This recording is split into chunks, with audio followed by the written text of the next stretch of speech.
in that moment when I was in 2005 face to face with Asif Shawkat, the brother-in-law of the president, basically, and it was very obvious that we are not, that the threat of basically getting killed was pretty open and pretty clear.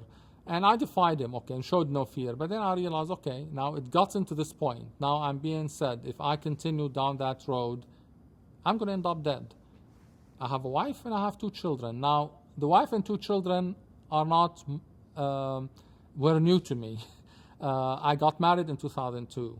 My 2 kids are not actually mine. They are not my biological children. They are my wife's from a previous marriage. Their father died in 1992 of cancer, and when I became part of the family, I became their father. And they, within months, I mean, it was I don't know, a marriage made in heaven, you can say, because frankly, we loved each other so much, and they started calling me, father within weeks. That was how close we really felt. And I felt that if I, did not stop for a second and say, okay, is there a way out of this? And decided to go that course full steam ahead, they will be orphaned again, in a sense. Khawla will be widowed again. Can I afford to be that heartless? At one point in my life, I decided, okay, as I said, I'm going to be selfish and I'm going to go ahead and behave completely free and not care about the consequences. But once I got married and once I was in this position, and at that particular moment, I realized I have a responsibility I've never had before.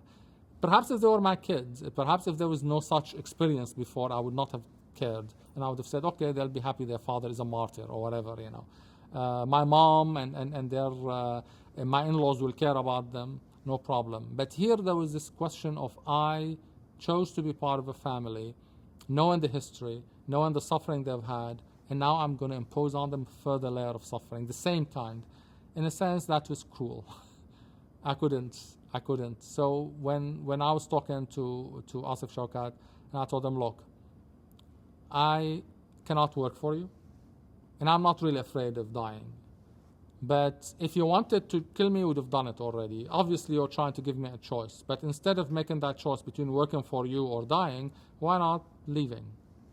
I'm not saying when I'm outside, I'm not going to be an equally active troublemaker, because that would be a lie, and I'm not going to lie to you. But at least I won't be here. I won't be right there in your face every day. Will that be something that's acceptable? And he smiled and he said, yeah, that's a perfect solution. And we drank the rest of our tea, and as I said, at the end of the meeting, gave me that hug and a send-off. So, but yeah, that was the first probably moment in my life when I actually, I